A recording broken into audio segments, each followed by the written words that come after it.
Jeff, did you watch wrestling Man, this week? I did. I watched Mm-hmm. wrestling, but I have to tell you, the wrestling in my head this week was vastly superior to wrestling on television Yeah. because I've spent Okay. like pretty much every waking moment this week fantasy booking Jinder Mahal's road to WrestleMania. So is this before or after Raw? It was after Raw, though I think it's After always Raw. been Okay. there. It's always It's been in always there. been there. Yeah. It's always been like the thought in the back of your head. What Yeah. will Jinder Mahal do at What's his next Jinder doing? WrestleMania? What's Jinder doing right now? Yeah, no. I booked like several scenarios as well and different ways they could play into it and like talked myself out of a couple. Yeah, no, I Oh, okay. spent most of the last 7 days thinking about Jinder Mahal. Okay. Well, that's, hey, great. A lot of Mhm. people have been thinking way more about Jinder Mahal in the last few days, or in the last 2 weeks than they Mhm. have in a very, very long time. And it's so weird too because Mm-hmm. yes, he did his thing with The Rock and it was very Yeah. funny and we were all like, "Oh, Rock, you ruined Jinder's big night." That was the only response that I saw to that anyways. Oh yeah, that's it. Uh But then you're like, okay, well, I guess Jinder's gonna go back onto the main event shelf where he resides currently.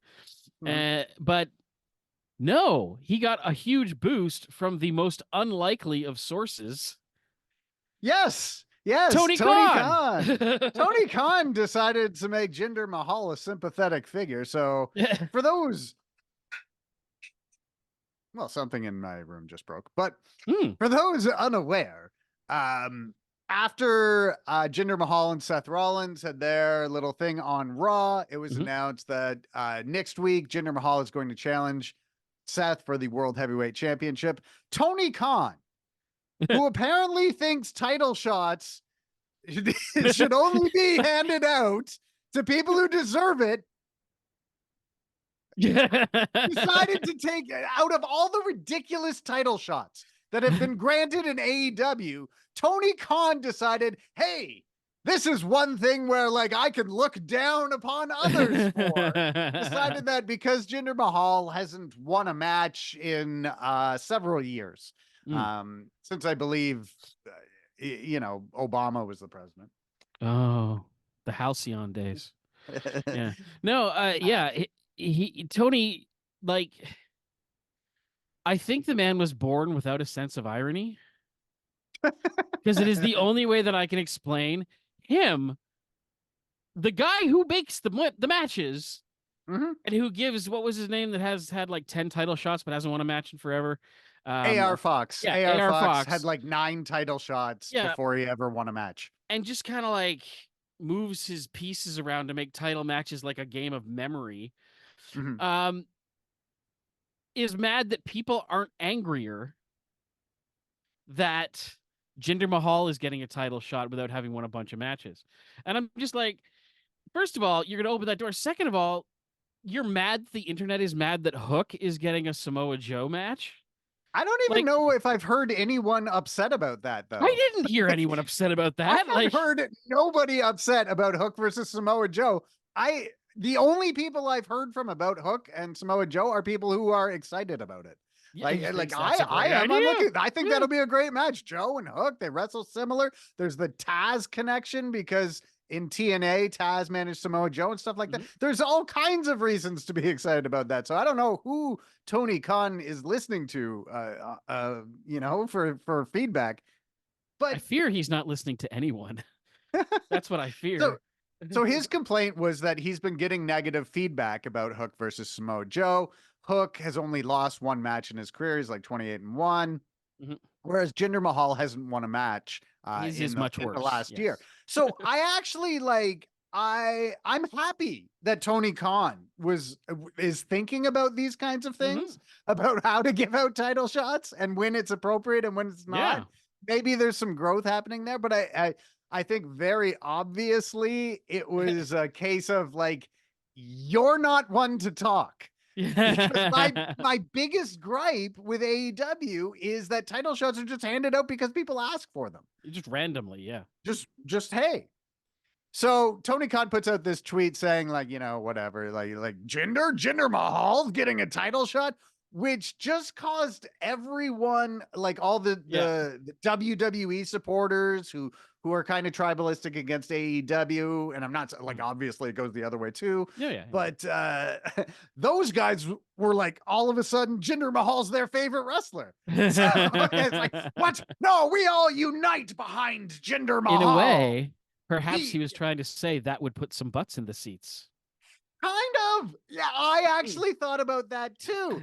The comparison to Tony Khan hindering Jinder and Tony Schiavone back in the day, making fun of Mick Foley winning the WWE title, saying that'll put some butts in the seats, and then everybody changed the channel to watch Mick Foley win the world championship. So maybe, let's see how the ratings do for this Seth Rollins versus Jinder Mahal match next week.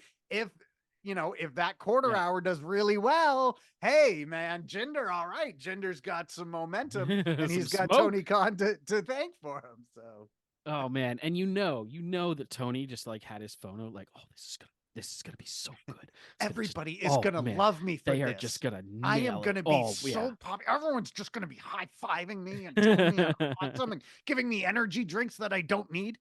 And someone at his day job was like, Tony, what are you doing? He's like, nothing. The other thing, okay, so like I can do a headcanon to make sense of Jinder Mahal getting a title shot, because you can kind of say, hey, if you're an ex-world champion, and you haven't had a shot at a certain belt held by a certain champion, you can say, hey, give me a title shot. So I can kind of, whether you like it or not.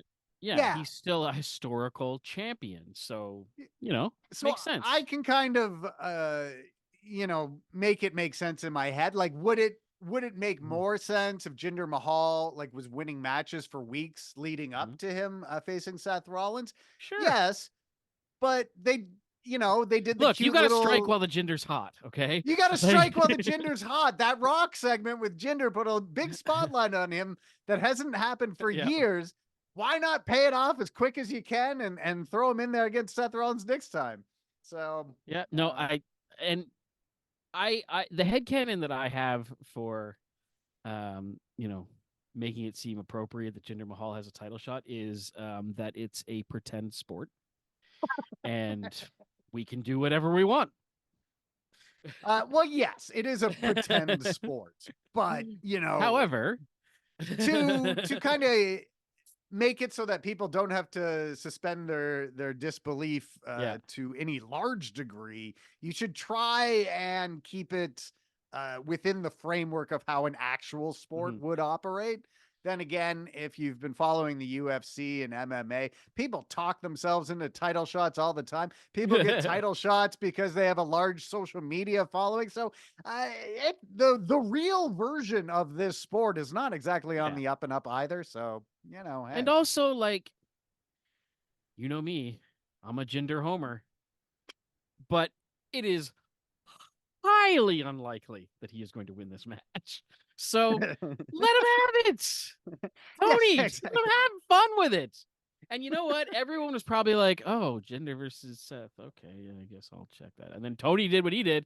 And they were like, well, now I have to see Jinder versus Seth because they're going to do something big. Obviously, Jinder is not going to win the championship.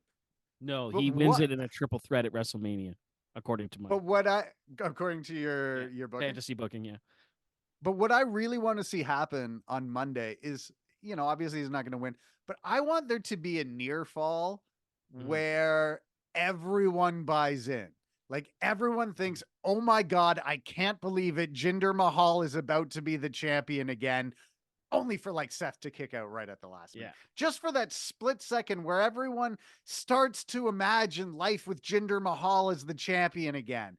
It's like, wow, we're going back to 20. I can't believe that. It wasn't bad. Fine. No, Jinder was fine, but plus, like, he was the WWE champion. Somebody else was the world champion at the time. Roman, so probably Roman. I just assume Roman. It makes sense, but yeah. So yeah, the Great Jinder Mahal comeback tour, I'm all for. And you know what? I say, like, push him to the top. in my head canon, I'll spoiler alert. There's a triple threat: CM Punk and Seth Rollins and Jinder for the title, and Jinder's just there to eat the pin, so you can protect the other two and make them look stalwart. But Jinder could eat that pin and land securely in the mid card. Maybe have a nice run with Gunther over that Intercontinental title he refuses to relinquish. Maybe he goes for a U.S. title run. Hell, maybe he finds a partner and they get the tag titles or something. Like, you could do something with Ginger's not bad. Just let's be blunt about it. A lot of people don't like him because they're racist. Well, And I don't deny that exists. So let's stick it down their throats. Let's make racists afraid to watch wrestling again. Let's make racists afraid again. Yeah, that's probably a good attitude for all of society, not just wrestling fans. Mm-hmm. Especially with racism. Yes. So I think the silver lining with it, well, actually, you don't need a silver lining. This is all awesome. Jinder Mahal's back in the thing. But the silver lining maybe for AEW is that because Tony said what he said about Jinder getting a title shot in an undeserved way, I'm hoping that lights a fire in Tony to say, oh, crap. Now I'm going to get a lot of negative comments if I don't make sure that every title shot makes sense. So maybe every title shot in AEW will start to make sense. And in fact, Samoa Joe on Dynamite last night said that there's going to be a change in sort of the championship matchmaking, the process that you go about to getting a title shot, which actually leads us to our first segue of the show. Unless there was, do you feel that you've been able to... Seg on, my friend. Is there anything else about Jinder Mahal? I mean, I could talk about Jinder Mahal. This could be the Jinder cast as far as I'm concerned. It could be. No, I'm excited. I'll watch on Monday. I'm excited for it. I honestly hope that it isn't just a matter of like, all right, here's your title shot. Thanks for coming out to get hit by the Rock. See you later. I would like to see him stick around long term. So. Oh, I think he'll stick around a little bit, especially after the Tony Khan stuff. Yeah, I think he'll lose all of his matches, but who knows? It's also interesting. Like, he won the WWE Championship back in 2017. True. And I think it was sort of established after the title was taken off him. Like, okay, maybe this didn't go the way that we wanted it exactly. They were trying to create a big buzz in India over it, but it was kind of hard, I think, for the Indian audience to get behind Jinder when he's lucking into all of his wins or he's cheating to win. He doesn't exactly seem. Yeah, they never really turned him into a baby face or anything. No. So I think that's why India never really got behind. Like, they got behind the Great Khali because Great Khali is huge and he's great, and he's right there in the name. And he was portrayed as a monster that won his matches by being better at wrestling. By doing this. By being big, basically. Yeah. By being too heavy to pick up. Okay, so... Anyway. So the connection here is TK's Twitter meltdown about Jinder Mahal, possibly leading into AEW, changing how it gives out title shots. Samoa Joe cuts a promo on Dynamite this week. It's his first live promo as champion. And he says there's going to be no more of this whining on social media to get a title shot. You have to basically apply to get a title shot. You give there's a championship committee. We don't know who's on it, but you can apply to get a title shot, based on your resume, your win-loss record, things like that. And perhaps they will grant you one. Now, granted, at the end of this segment, Hook came out and just told Joe that they were having a title match the next week. So my headcanon is that Hook, that stuff starts on filled Monday. out his application. He was approved. And Tony Khan just told him, go out there and tell Joe that your application was approved and you're getting a title shot, I guess. Hang on, just let me finish this first. Yeah. I got a few tweets. I think it's amazing that Samoa Joe was like, no more whining on social media at the exact moment his boss was whining on social media. So I think that's pretty cool. No, there should be like something like that. And you know what? Make it part of the show. Yeah, You exactly. get 2 or 3 people that are really, good talkers, really funny guys. You make them the committee, Hmm. and you have people come in and like, you could run a really funny thing with Eddie Kingston about filling out paperwork improperly. You could do a hilarious. I'm sure there's tons of things you could do with like a Luchasaurus type or the Like House of Black. John Moxley's application gets denied because he filled it out in blood. Yeah, You know. exactly. And he spelled Moxley wrong. Like it's just you could do all kinds of things and you could make it part of the show because like you Yeah. say, and I agree with it 1001%, wrestling is at its best when it's treated like a real sport. Hmm. Yeah. When you have to do things to earn that. Not just like and that was WWE got into such a rut because every Monday night someone would come out and start talking, Hmm. somebody would interrupt them, and then that would lead to a match either right then or later that night. And Yeah. every time they did it, and they did it for years, every time they did Yes. it, I would go, what were you going to do if that guy didn't interrupt? Yeah, the 20-minute opening Like, promo. like were there no other That was like matches? for like 10 years. They did that every night. Where yeah, and and it kind of leads you to go like, are they not planning out these episodes in advance? Like, what was right? going to happen if you guys didn't have a, you know? Like, did But they go like cameras live? Let's see how this goes. see, AEW never does that. I think I recall them Mhm, maybe doing it once, but mhm. generally, like they give you the card, and And that's there's no it, right? making matches during it. Yeah. And you used to get that for Raw too, and they've started to do Mhm. it again. It might be a Triple H thing, Maybe. where they are announcing like we just talked about. Here's what's the main event of next week is going to be. You're going to want to see that. And for a Yeah. long time, it was always like tune into Raw to watch so and so respond to so and so's challenge from last week. And it's like, cool. These guys are having an extremely slow conversation because they're taking a week to respond to each other. Like, does no one have a text message? Like, God. But yes, I digress. That was it. So, well, Joe did an interview with Sports Illustrated as well, and Tony Khan talked about this at the last pay-per-view punch-up media scrum. Or I Mm. don't think there was any punch-ups Pretend at that one. press conference. Yeah. Yeah. Basically saying, in response to the Continental Classic getting good reviews, saying like, okay, our audience has really said, we like this sport centric approach to it, and he's actually started using that term Hmm. again. And I feel like Samoa Joe coming out and saying what he said was sort of a signal to the audience that like, hey, that sports centric thing that you love so much about the Continental Classic, yeah, Hmm. that's gonna enter into our world title picture as well. Hmm. Because the last two episodes of Dynamite have not done good ratings.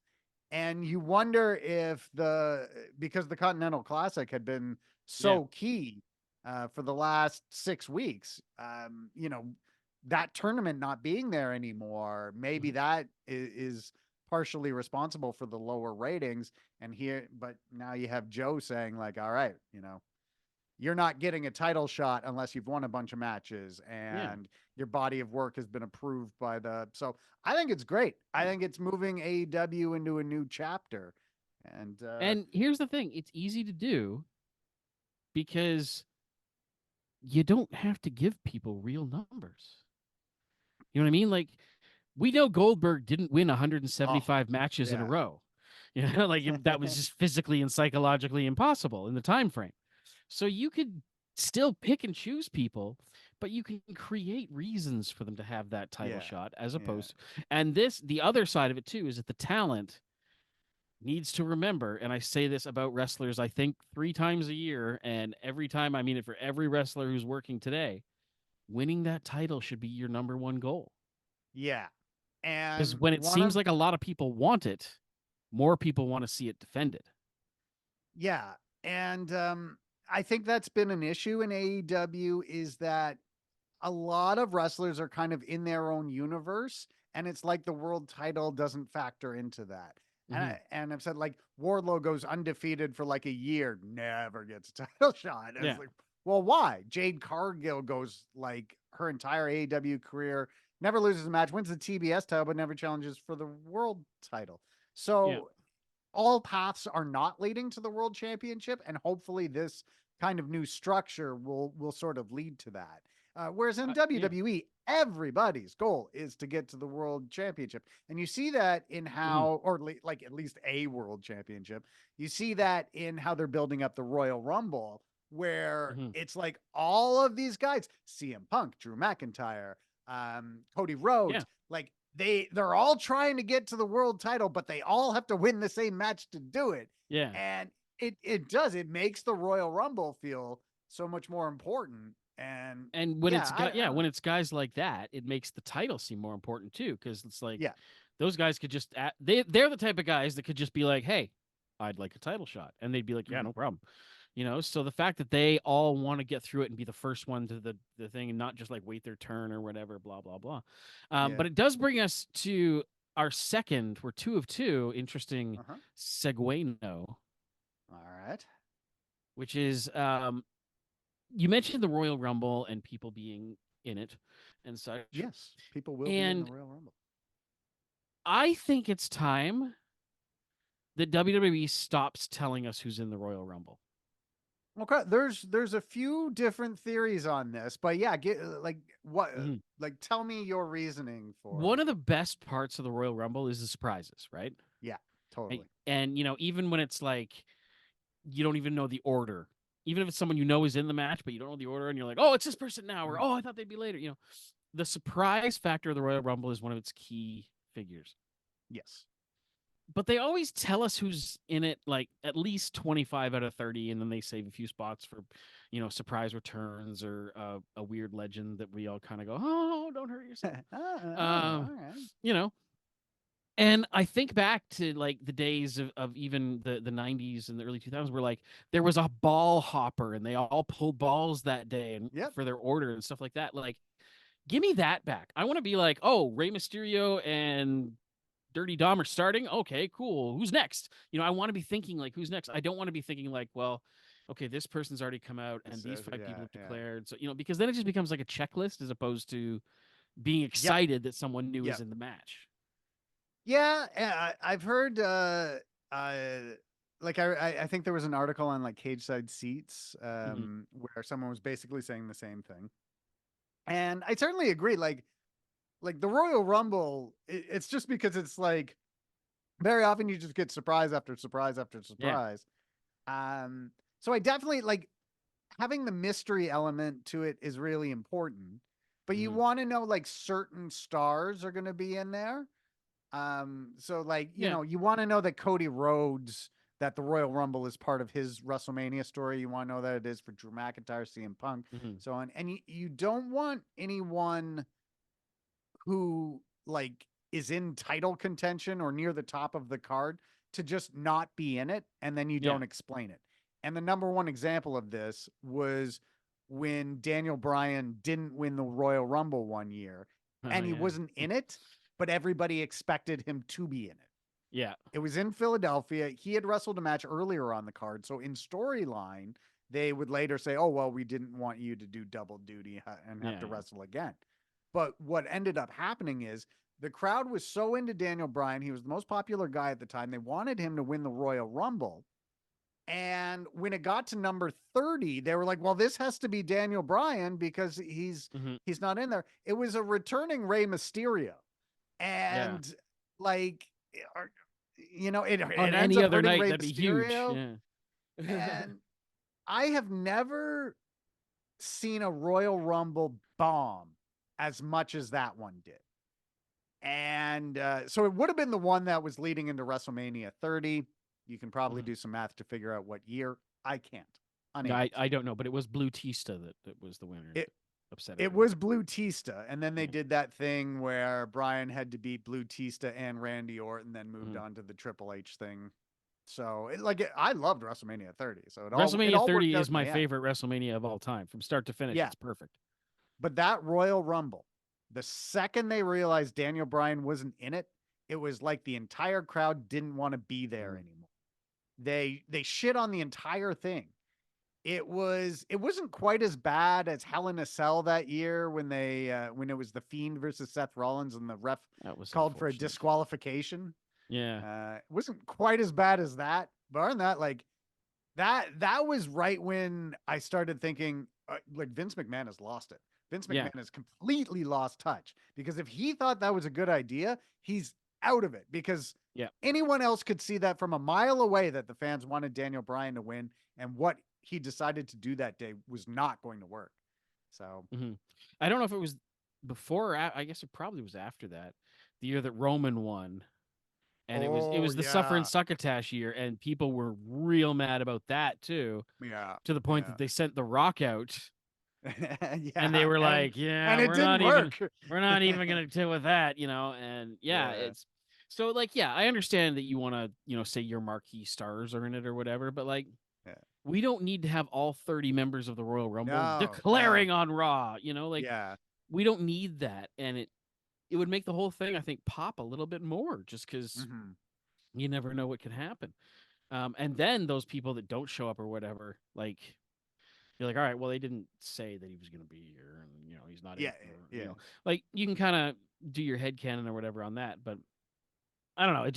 I saw a thing where it was like, Drew McIntyre declares for the Royal Rumble, and I'm like, yeah, of course he does. Yeah, just like, fun. Why do you have to tell us that? That's like me sitting down in a diner being like, I'm gonna have some breakfast, so everyone knows breakfast. Like, well, I think that's why you're here. I think anyone who could realistically win, or like is at the stage where like getting a world championship match should be their goal. Like if you're two members of Pretty Deadly, like maybe you're not in the Rumble, you're focused on something else, right? Yeah. But I think for like the Drew McIntyres, the CM Punks, any main event guy who doesn't have a world title, they should be advertised as being in it, and then leave the rest as mysteries. And more returning legends. Like I feel like they've gotten away from returning legends a little bit. Like I think the legends are just too old. Well, yeah, but you don't need them to do that much, right? Like I remember the one year where they had Roddy Piper and Roddy Piper and Jimmy Snuka, and like Roddy Piper just like obviously not in tip-top athletic shape for this, but it didn't matter. He was in there for 5 minutes. He didn't really have to do anything athletic. All he had to do was go in and be Roddy Piper. Yeah. Like it's an involuntary thing. It's just walk just out there, be ring. Roddy Piper, just exist as yourself in that area. Then like you have to kind of get thrown over the top rope. Even if you just go through the ropes, it's fine. It's fine. No one's gonna just go to the back. It's and congratulate, But like I don't know. Like I feel like they've gotten away from like, bring somebody back that we haven't seen or thought about in and I understand your thinking behind it, and I agree, but I think you might be thinking of a time where they had a deeper well to draw from. Because like what's gonna happen now? Like Chris Masters is gonna show up, Mr. Kennedy's gonna show up. Like I didn't care about these guys when they were here, so. If it's the kind of thing where maybe they can borrow some people for an evening and like the Hardys show up or something like that, that's huge. Or Gangrel even or something like that, like something where it's like, okay, I remember this guy, I remember liking this guy, I remember this guy being cool, but like all the people that we would want to see in that role are now in their like 70s, if I get anything at all. So, I think the other thing is like they're in there nothing. Like a lot of wrestlers are staying active so much later now, right? Like, but you could put in like a Rob Van Dam. We haven't seen Rob Van Dam in forever. Yeah, that'd be fun. Who else is around that they could throw in there? They fire so many people. They could bring somebody back. Well, and even like the thing is though, for someone to Velveteen Dream there, just throw Velveteen Dream in there. That would get a lot of people to right. No, that would be awkward. Marty Jannetty. Oh, right. Oh, geez. Yeah, no, the other thing too is like in order for someone from the past to make an appearance, they have to kind of be doing bad enough that they don't have anything else to do. You know what I mean? So they're not in AEW. They're not really doing much on the Yeah. indies. So, you know, Well, it depends because there's a and line, right? I Like don't there's want the Greg the Hammer Valentine in the Royal Rumble. That's all it's all what this is all leading to. I just don't want it. there's like a line though. They're like, if you're good enough, you're probably doing something. Like you're with Yeah. another promotion. But if you were like below that threshold and you were, say, Mosh and Thrash from the Headbangers, that's Are like we going to talk right about around. Chaz 2 weeks in a row? Oh my god. But the guys who still pop up on the indies from Mhm. time to time, but like, yeah. No, but like how awesome would it be to watch Gold Dust walk down that ramp? Oh, that'd be cool. Yeah. You know what I mean? But not Yeah. going to do that because he's Because he's doing with well enough in AEW. AEW that he's got a job. So, Well, yeah. is there a free agent that would make a splat? Like there's a couple of things that I think, like is Yeah, but they're Jade going to be Cargill hard to going to show kill. up in the women's Royal Rumble? Probably. That'd be cool. Yeah, I think it's got to be. She's got to be in there. I would have to imagine. If not there, she'd be debuting shortly after, I would think, because you're going to want to use her at WrestleMania. Yeah. Yeah, I think so. And it's not like I know Triple H said that they want to get her a little bit more seasoning and stuff, but I mean, she was Put at least have her show up at NXT then. Like season. If you're going to season someone, season. Yeah. And also like, she's been doing this for a while. Like I get she didn't wrestle a lot in AEW and didn't get a lot of that training. It's time for some hot takes And cold truths. All right. Are you ready? Okay, so we've got a timer so we can. Ooh. Well, we've got a little clock in the up right hand corner that we can each look at to gauge how much time has been taken. So how many minutes should we put each do for each topic? Let's do you read the headline. Okay. I'll do about 60 seconds worth of interesting things. Okay. And then you can wrap it up with 60 seconds worth of even more interesting things. Okay, sounds good. 2 minutes total. All right. Enough time for a hot and spicy take. All right, so the first story. The first story we're going to offer hot takes and cold truths on. Mm. In 2023, we now know who sold the most merchandise for both AEW and WWE. This is a key statistic because how much merchandise a wrestler sells will kind of let the company know, hey, there's a lot of fan interest in this person. So the number one merch seller for 2023 in WWE was Cody Rhodes. And the number one merch seller in AEW for 2023, CM Punk. What do we feel about Cody Rhodes and CM Punk being the top two merchandise sellers in wrestling right now? Where's the tweet about this, Tony? Where's the tweet about this? I don't think he'll be tweeting about this. No, I mean, it's pretty. Okay, first of all, Cody's been doing amazing work. Good for Cody. Yeah, he's putting in the miles. Absolutely. Cody has really stepped into that main event, top level role that he was born to be in, and he's doing fantastic. CM Punk's year was a little more tumultuous, but to his credit, if he is AEW's top merchandise seller of 2023, and he wasn't there after August. Yeah, he wasn't there. Yeah. That's pretty interesting. I'm not sure when they stopped selling his merchandise. Like he might have been on AEW Shop for another month after he got fired, but yeah.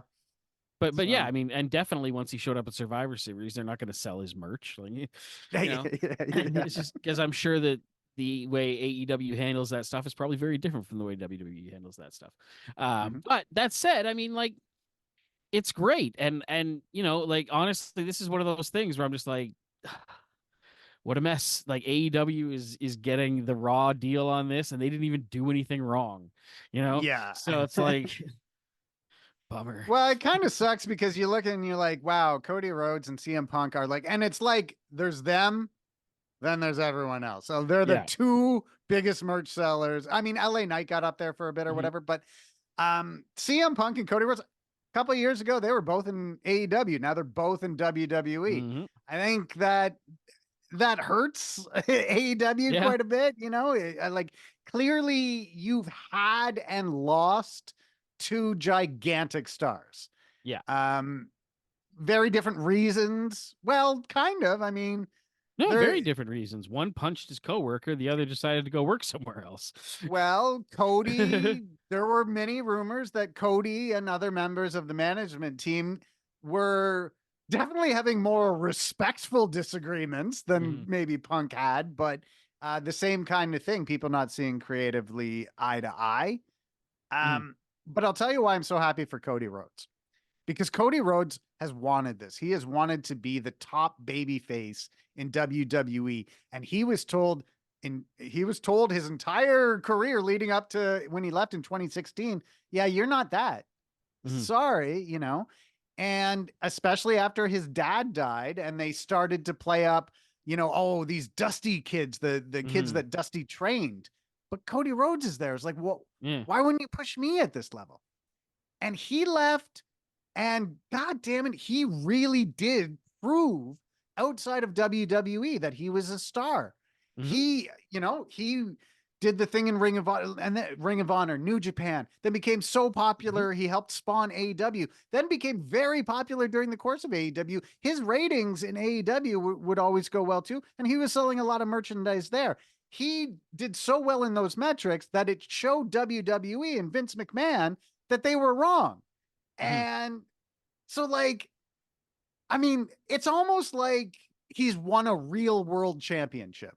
He took Yeah. a bet on himself, said, no, I'm better than you think I am, went out and proved it, and then came back and got them to give him a ton of money.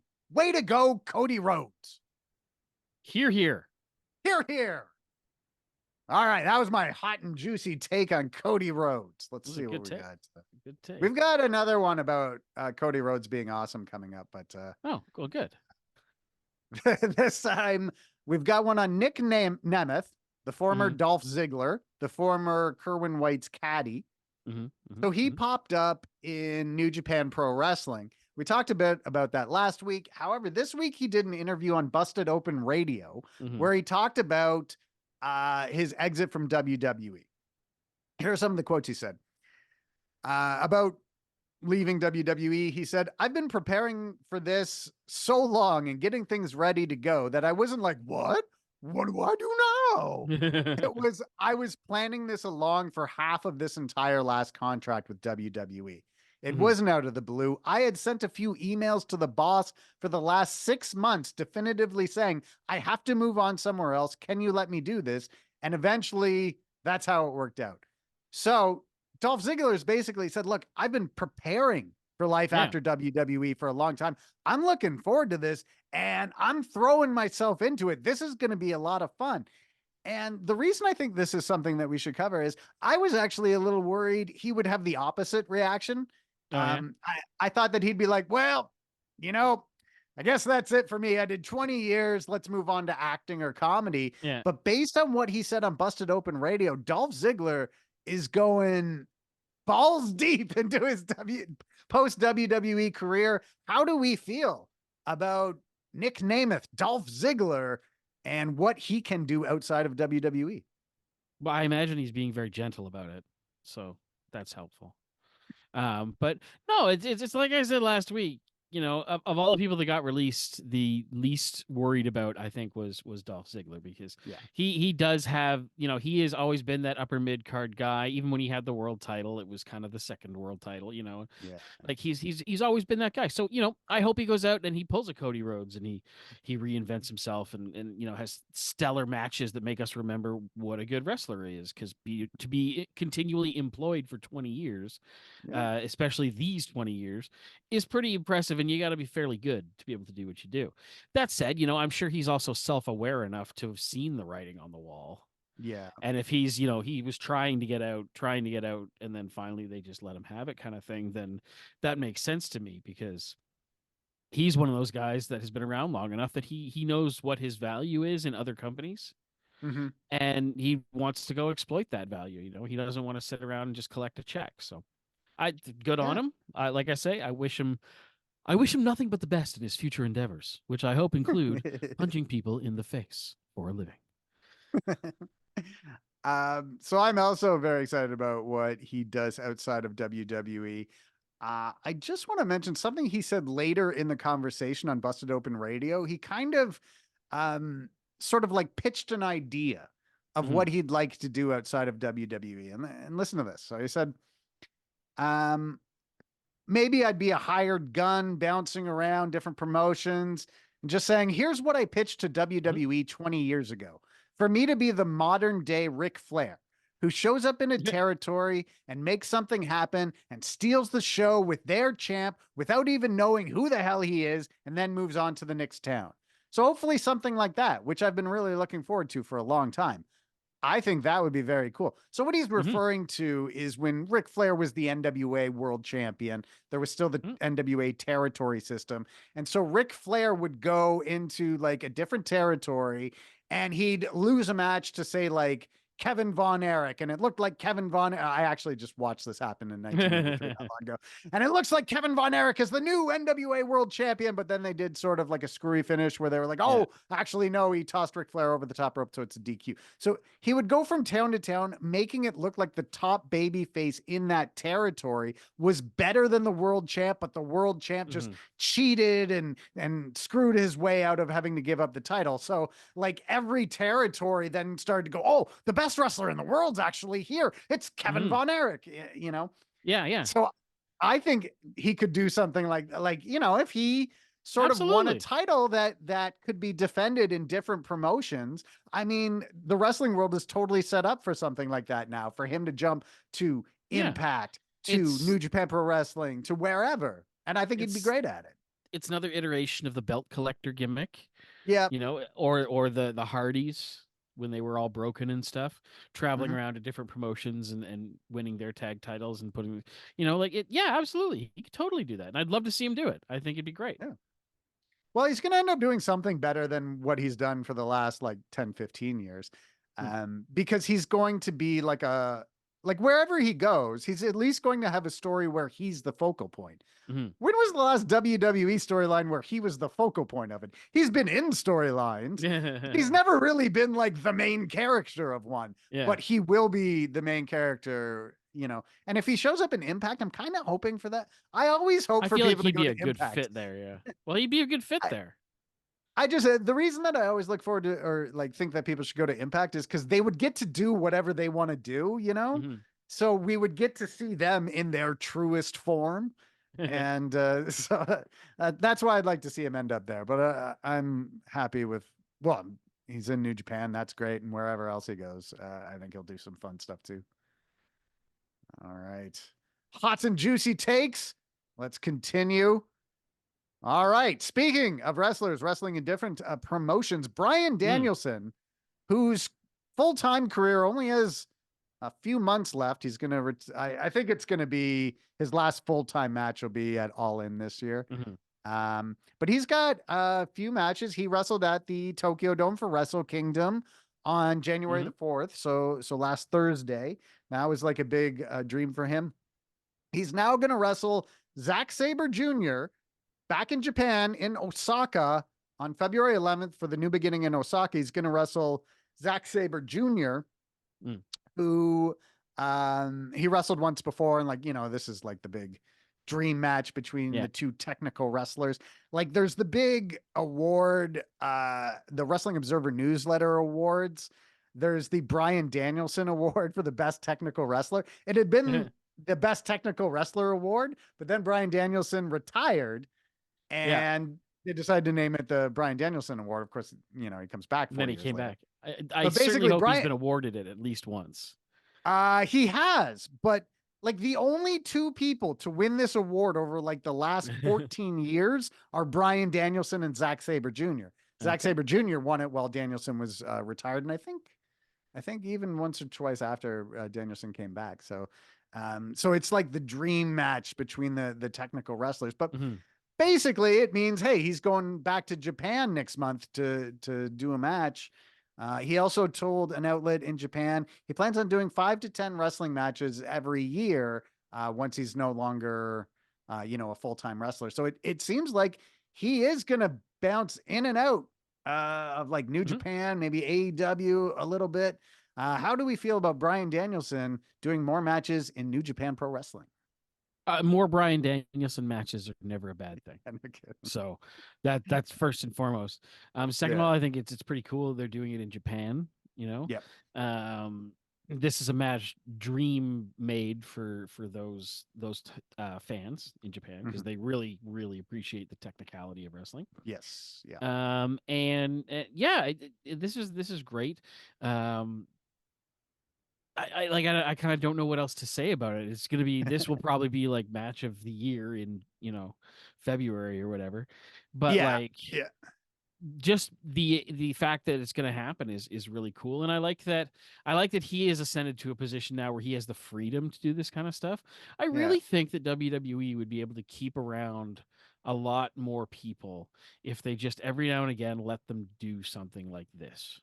Well, this You was know? exactly why they couldn't keep Bryan Danielson. A big point of it was that Bryan Danielson said, I want to wrestle in Japan. It's been a bucket list. I've never gotten to wrestle at Wrestle Kingdom. Mhm. Could I do both? And WWE was trying to work this out, but New Japan Pro Wrestling has this relationship with AEW, so they weren't really going to get in there. However, now we're seeing that Charlie Dempsey was sent Mhm. to All Japan Pro Wrestling. Um, and wrestled there for a bit. So like maybe the idea is like, okay, well, we can't create a relationship with New Japan, but we would with All Mhm. Japan. So um but I kind of have the same conclusion on this that you did. More Danielson, Bryan Danielson is better than less Bryan Yeah. Danielson. And so when I heard the quote that he's still going to do like 5 to 10 wrestling matches a year, I Mhm. was like, great, because he's one of the best things in wrestling in the last Yeah. however long I've been alive And like in my he's life. also I like You that know? he's being upfront about it too. He's not being Yeah. like, "No, I'm going to retire and ride off into the sunset and then come back in 3 months," because you know that he can't not do that. Like Yeah. Yeah. he's tried to retire like 8 times and it doesn't work. It does not stick. So I'd rather him be upfront about it and be like, "Yeah, I might pop up here or there," than, you know, just pretend like it's not happening and then every Mhm. time he comes back it kind of cheapens it a little bit and then he's, you know, Hulk Hogan. But Oh, well, you not no. He'll never be quite that, but yeah. in some way, yeah. Yeah, I love seeing Bryan Danielson in Japan. Um, just because, seeing someone that you've never seen in a certain environment before. So seeing him in the Tokyo Dome was cool. And I think the idea was they did one Bryan Danielson versus Zack Sabre junior match in the Mhm. States. Now they do one in Japan, just like they did one Kazuchika Okada match in Canada, Mm. and then one in Japan as well. So I'm hoping, like, I would love if he does like a handful Yeah. of New Japan Pro Wrestling matches every year and a handful of AEW matches every year. That would be great. That's Mhm. perfect. All right. Juicy hot take. Let's move on to okay. So this was something that I really wanted to talk to you about because they're doing this thing on Raw where R-Truth believes he's in the Judgment Day. Yes, and it's working. And the other week, uh, he was supposed to be in a tag team with The Miz against JD McDonough and Dominic Mysterio, but he just couldn't get his head around the fact that he wasn't on the Judgment Day team. So I actually I've laughed a few times at this. I kind of like R-Truth. But one thing that I've definitely noticed is that it feels like maybe they're trying to recreate what they had with Sami Zayn in the Bloodline with R-Truth in the Judgment Day, in the same way where you've got this likable goofball who thinks he fits in with this group but doesn't really fit in with this group, and then we all sort of start to like him even more. And then, like I feel like maybe they are trying to do that. So how do we feel about this role for R-Truth in the Judgment Day? And do we think that it's sort of let's see if we can recreate the magic we had with Sammy and the Bloodline. Well, first of all, R-Truth is a like unspoiled holy gift Oh God, yeah. of a I person. love R-Truth. So you couldn't make R-Truth like me more if we found out he was made of like taco meat and I could eat him. So I don't think if they are trying to recreate the Bloodline storyline with this, and they might be, who knows? Maybe recreate's not the right word, but sort of or like follow that template. capture the same. Yeah, sure. Yeah, capture well, the same feeling. There's a few reasons why I don't think that's the case. If they're doing it, they might be doing it subconsciously, but there's a few reasons why I don't think it's the case. One, Sammy started off as the lovable goofball, but then once he was in and we all started to love him, and it was his earnestness and his kindness and things like that we were getting behind, as opposed to silly antics.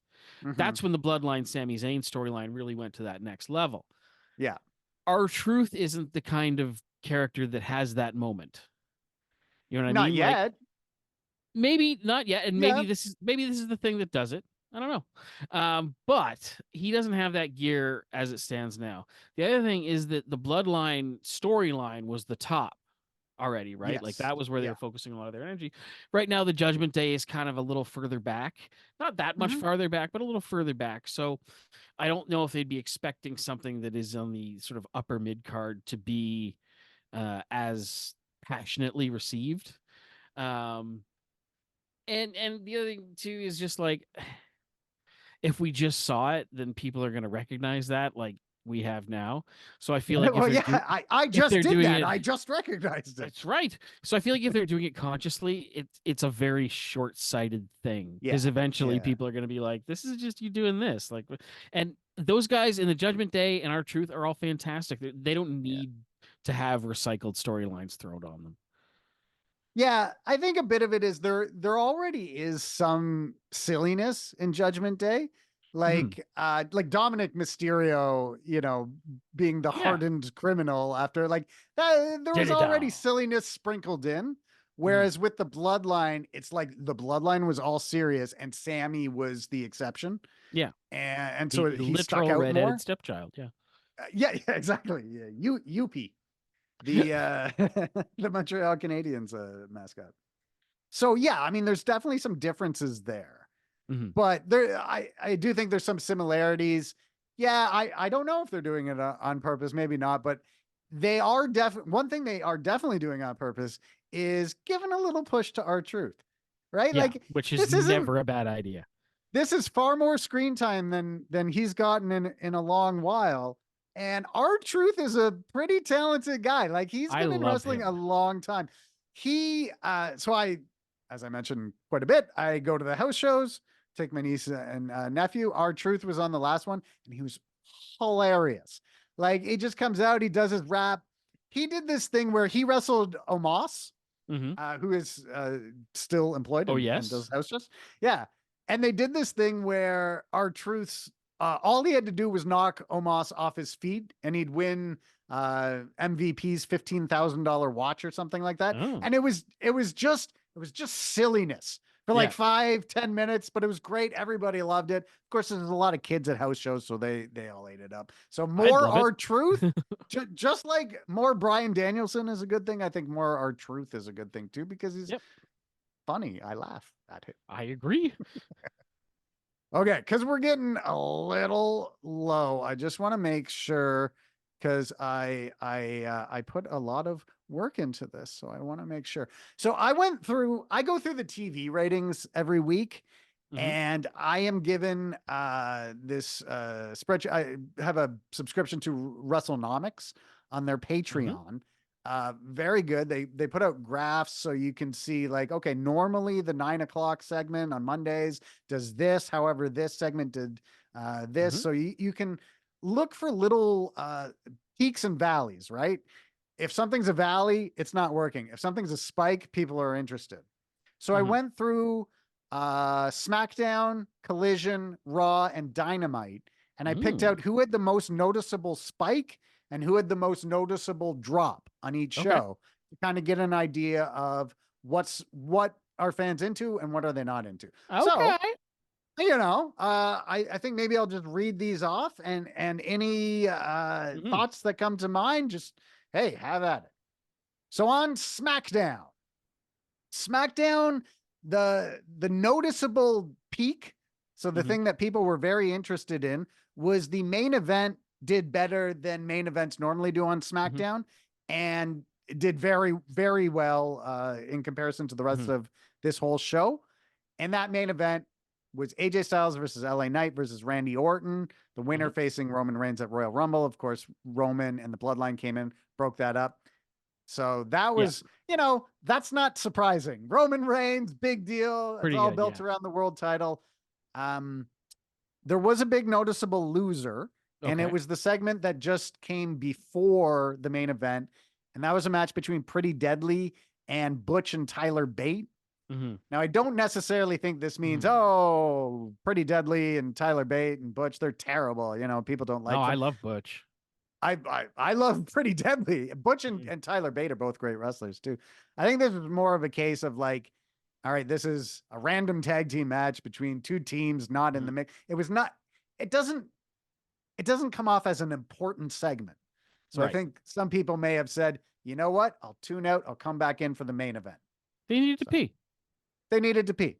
Then we go Saturday on Collision. This is kind of how Collision goes quite a bit, is they'll do better early and then they drop off later on.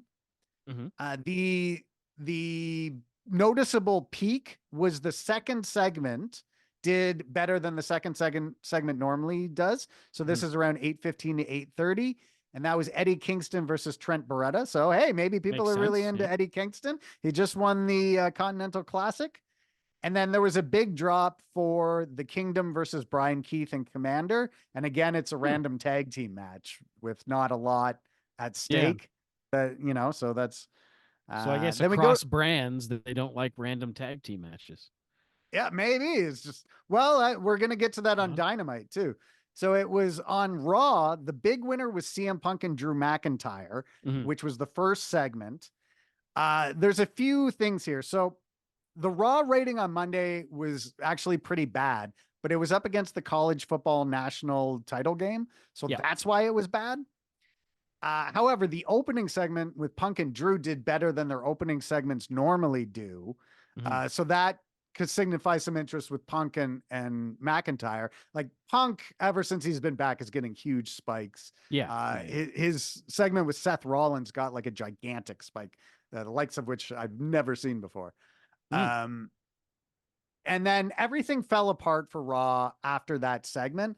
But it's kind of like the game started at like 8, but they were just doing the anthems and stuff. So that's kind of, so I'm not going to give any... Wrestling's always going to suffer up against like traditional sports, not because of the outcomes or anything like that, but just because there's always more wrestling.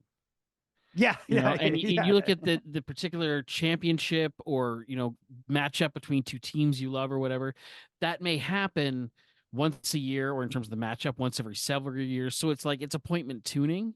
Whereas with wrestling, it's like, okay, if I miss Raw, I can catch up on it next week. Like they'll tell me the important stuff that I missed.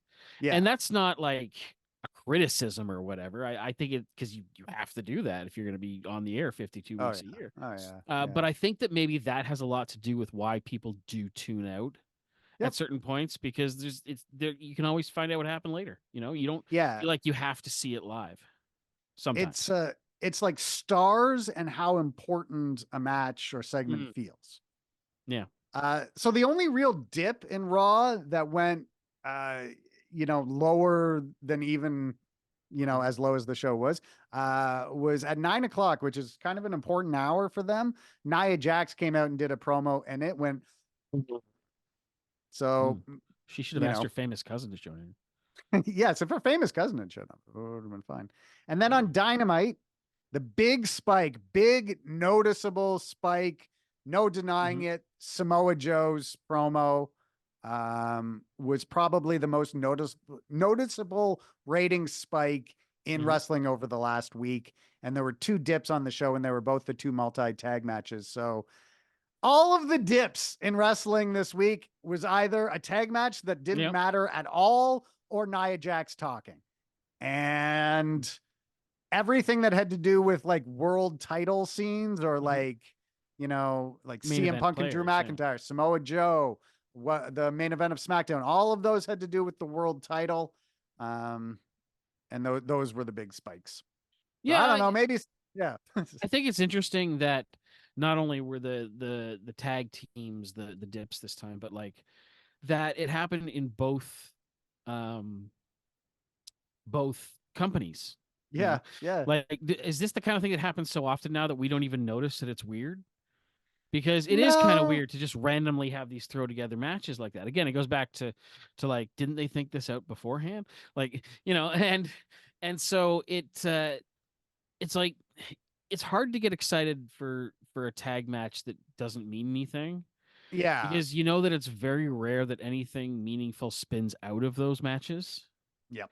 And it's going to be like about one of the 4 of them, but not really anyone else. Yeah. Everyone else is just kind of there. So I can understand that. And you know, but it's not tag wrestling, because other tag matches did do well. Like Darby Allin and Sting wrestled twice this week. Those things did well because look, they're seen as important. What they're doing is important to the show. So it was more that these matches like weren't important and people knew that they weren't important. You know, like sometimes it's random though. Like what, like Keith Lee versus Brian Cage a couple weeks ago on Collision was a huge spike. And so part of me thinks like, oh, this is just a sign people love the big heavyweights. But then on Raw this week, Ivar and Otis did a bad rating and it dropped. So, you know, there's so many variables at play, like what's going on and something else that's on TV at the same time, that it's too small of a sample size to take like 1 week. But you know, you notice trends, right? So next week I'll give you some ratings info and we'll see how it compares to whatever. So. It's interesting too, because like, so on Raw, both the biggest spike and the lowest spike were talking segments. Yes. Which I find interesting based on, you know, Dynamite, everything is wrestling. SmackDown, it was no Dynamite. The top thing was talking. Oh, that's right too. Yeah. So I think that's interesting because that plays a bit more to the entertainment side of things, you know, versus the sports entertainment side of things, I guess you could say. Yeah. So I don't know. It's just interesting. I'm interested to see how they stack up next week too. Big promos are always big. Like last week, Adam Cole coming out to do a promo caused a big spike. And that's just a case of like he turned on MJF at the pay-per-view or and you know, so this was his big explanation as to why he did it. And the segment did so well. I don't know if you noticed on Dynamite, they just did it all over again. Yeah.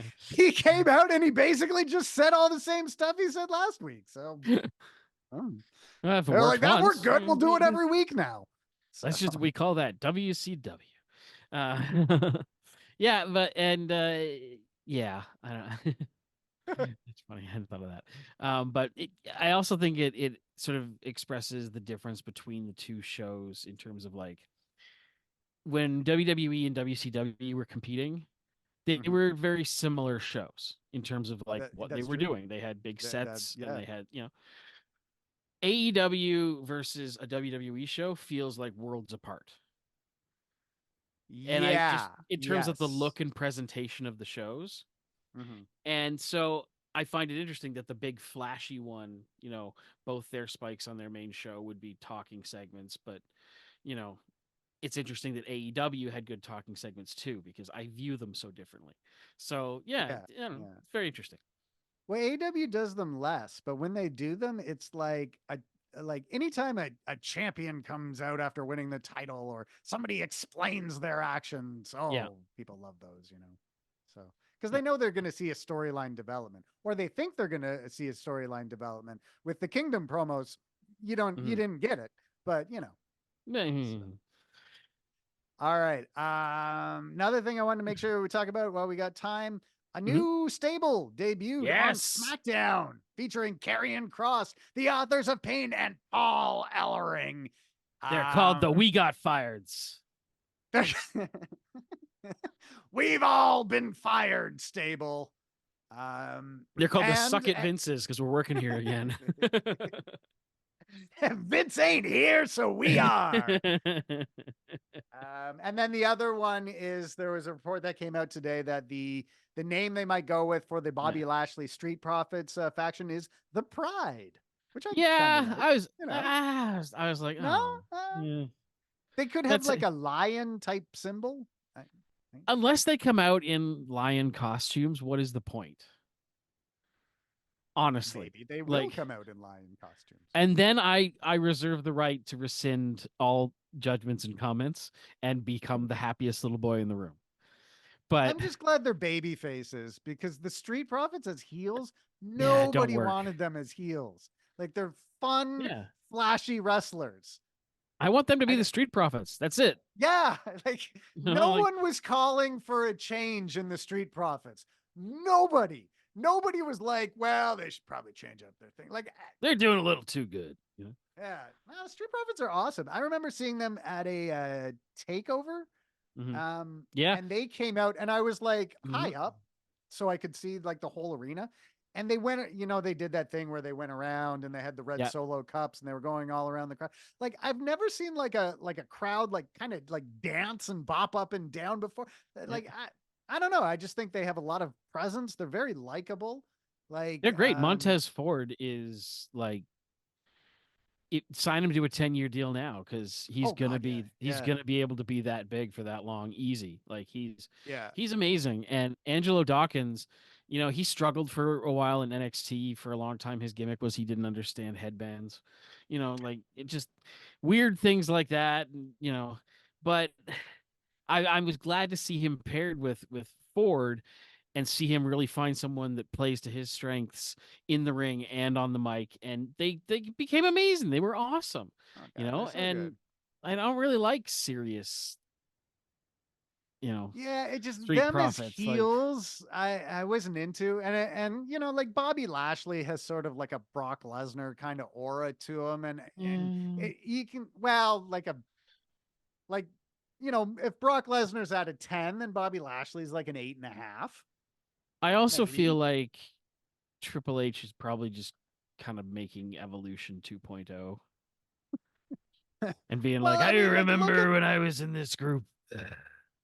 It was really good.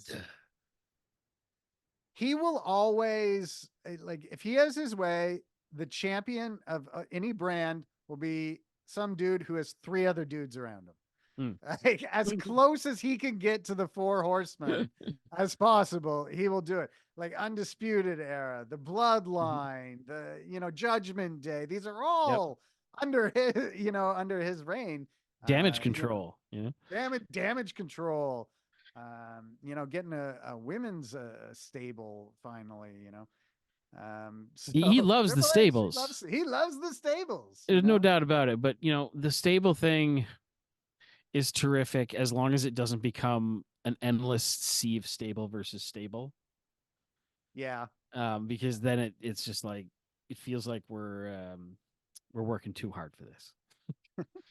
Like let's just we got 4. Let's focus on 1 for now. But if you have like a couple babyface, couple heel, it does give you the opportunity. Like the best thing about a faction is like, look, Joaquin Wilde, Cruz del Toro, they're good wrestlers, but there's no real reason to like care about their matches except for, they're representing the LWO and Rey Mysterio, and I'm on team Rey Mysterio and LWO, so I'll cheer for these guys against Santos Escobar's 2 guys.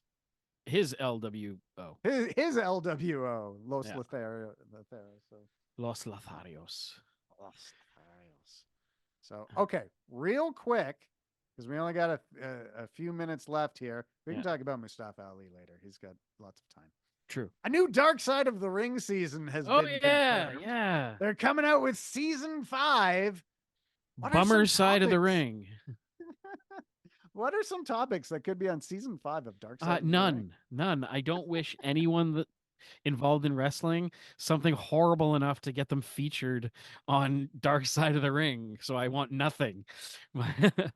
Is it But too soon to do the brawl out and all the stuff with the CM Punk? It yes. would be a bad documentary because everybody's under NDAs. Well, So yeah, no yeah. one's gonna, like they Well, could but only, yeah. speaking of NDAs, here's the interesting, like Chris Jericho has long been a producer and the narrator and Oh featured yeah. in many Dark Side of the Ring episodes. So Mhm. could he find himself on the other side of the lens? Not yet, but at some point, Hmm. kind of depending on how the whole situation that he's in right now goes, which still feels like it could go either way. Like the Yes. crowds are giving him a tough time, except for you really couldn't tell if he was getting a tough time on Dynamite last night because they just blared Judas throughout the Yeah. entire thing that he was in. So you couldn't really tell. The camera cut to some fans that were cheering, but did they? How many people were they cheering? Like, That could have okay, been you found a 6 group months of ago for all Jericho we know. fans. Yeah. I don't know. It's going to be interesting to see, how his public reputation Recovers. deals. Yeah.